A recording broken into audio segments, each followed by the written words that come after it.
माहूर तालुक्यातील लखमापूर येथील मुरली शिवारातील शेतकरी चैनसिंग राठोड यांनी आपल्या एका एकरात शेवग्याच्या शेंगा तर 3.5 एकरमध्ये टरबूज हे दोन्ही पिके आले असताना कोरोना विषाणूचा प्रादुर्भावामुळे बाजारपेठ बंद असल्याने व कोरोनाचे वाढते संक्रमण पाहता काढणीस आलेल्या फळांचे व शेवग्याच्या शेंगांचे काय होणार या चिंतेत शेतकरी चिंताग्रस्त आहेत।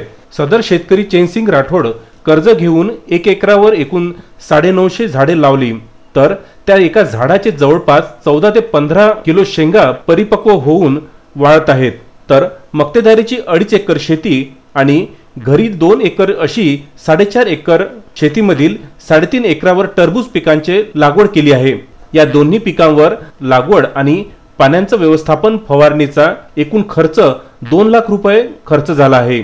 दिवस रात्र मेहनत करून आज घडीला पीक काढणीस आले असताना कोरोना विषाणूच्या प्रादुर्भावामुळे सर्व बाजारपेठ बंद असल्याने शेवग्याच्या शेंगा वाळत असून तर टरबूज पिकांचे फळे सडण्यास सुरुवात झाल्याने खूप मोठे आर्थिक नुकसान होणार असून सावकारी व बँकांचे कर्ज फेडावे तरी कसे हे दोन्ही पिके हातातून गेल्याने शेतकऱ्यांवर उपासमारीची वेळ आली आहे।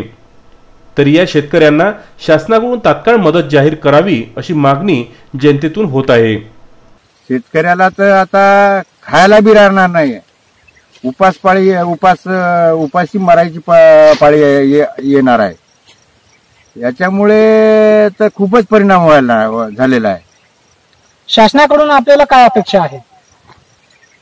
आता माझ्यासारख्या कास्तकारला एवढं मोठं नुकसान झेलायची तर शक्ती नसतेच, कारण कास्तकार सावकारीवर चालते, प्रायव्हेट सावकारी काढते, बँकेची सावकारी काढते, त्यांच्या सावकारी जे पैसे काढलेले आहे हे पैसे तरी कमीत कमी सरकारने अशा कास्तकारांना त्या पैसे फिटण्यासारखे अशी त्यांना मदत करावी।